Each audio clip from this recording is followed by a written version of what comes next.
Hi friends! Good morning everyone! This is your sister Glenda. Andito lang ako sa bahay kasi meron kasi kung natanggap mo na para sa home.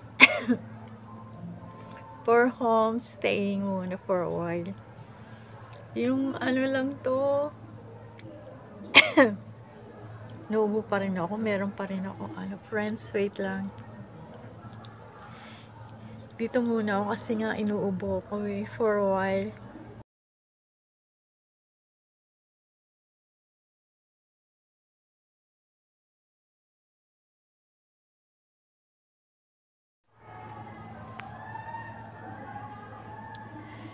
Hi! So, ganito na ngayon.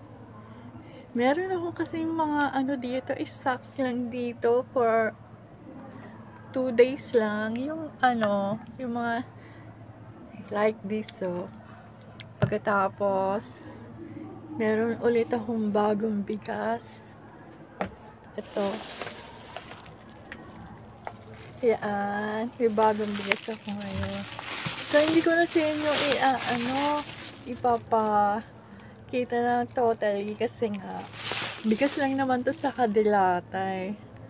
Binigay sa akin dito sa bahay. Eto, Sister Glenda ninyo, staying na naman sa bahay. Nagtatanggal na naman ng morning sickness niya. Mabuti na kasing kalagayan ko, kaya lang merong talagang iniisip na kapag minsan inuubo pa rin.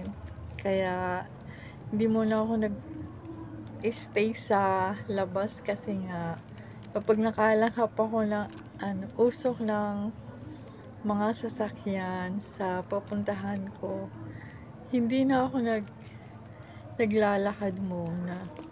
Pero getting better na ako today. So, nice to meet you, to see you again, friends. Bye.